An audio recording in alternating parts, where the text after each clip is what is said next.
How's it going, guys? In this video, we'll be going over how to disassemble and service your GF1 regulator. To do this, you'll really only need two tools, one being a 1/8 Allen key and a 1/4 inch Allen key.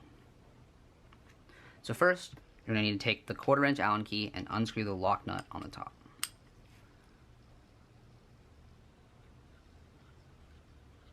Once you feel like it's just spinning, you can go ahead and try and pull it out. And then inside will be a spring and a piston. You can try and shake it loose. Normally the spring will come out.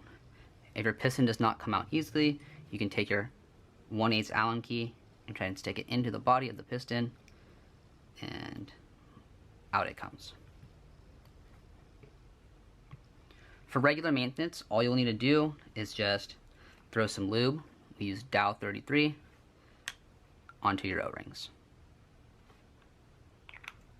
But we're going to go ahead and show you how to replace those and what to service. So, if you have purchased a rebuild kit from us, your kit will include a number 12 O-ring, 2 number 11 O-rings, and 2 number 8 O-rings.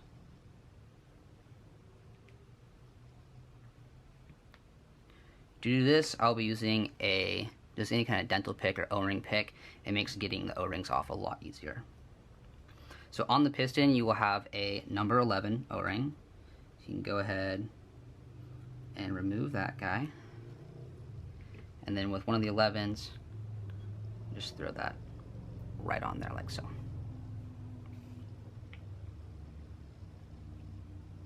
And then to replace these, this will be a number 11 right here. This will be a number 12.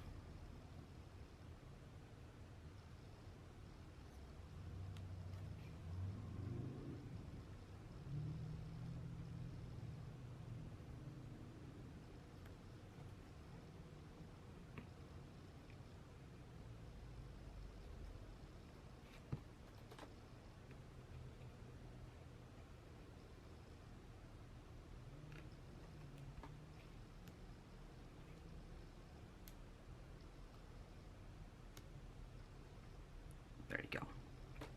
And then this piece will actually split in half, and you can replace the filter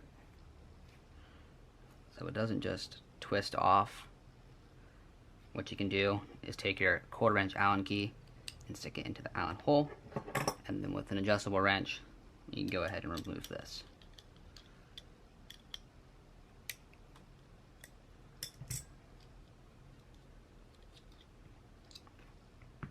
So included with your kit, you'll also receive an extra filter. This one does not need to be replaced, but to replace it, it just slides on and off. So remove that guy, and with the new one, you would slide it right on over. And there you go. There will also be an O-ring located inside the top. That will be a number 8. So we're going to go ahead and replace that.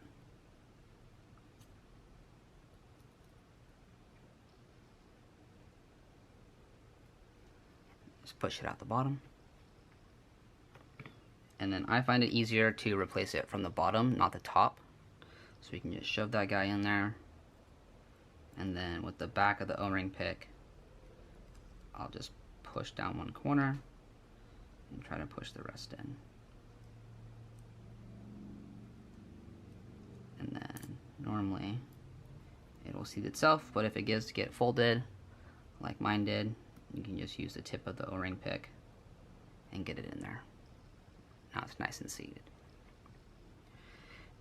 Now you'll need to take the brass adjuster out. Sorry, my hands are a little greasy.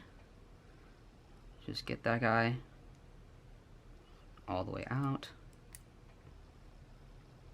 And you can replace this O-ring as well. This will be the last number 8.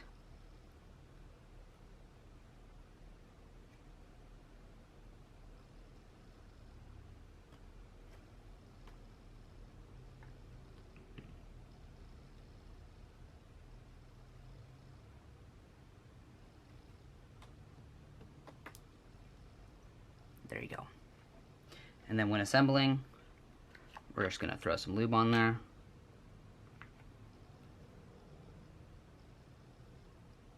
Just like that. and then we'll go ahead and re-thread him in there.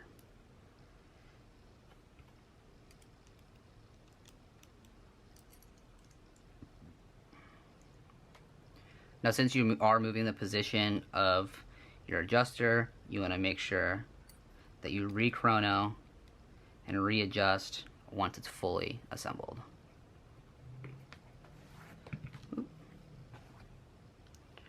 Okay, and then that guy will just thread back on.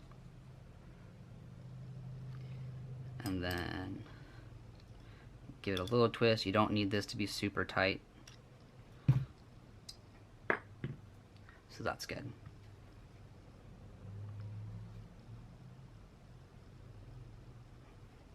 And then just throw some more lube on.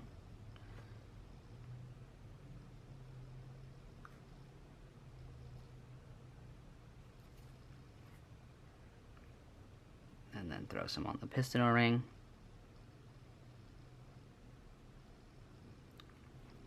Alright, here, throw your piston spring back. And then with a little bit of remaining tip, just throw a little bit of lube on that guy. Don't need a whole lot. Perfect. Okay. And then to finish the assembly, just drop this guy in there. Throw him back in. And then take your 1/4 inch. Push that down until it's nice and seated. And re-thread. Boom. Perfect. And then once you throw this back on the tank, you will have to readjust to your desired pressure. So just remember that. And then you're good to go.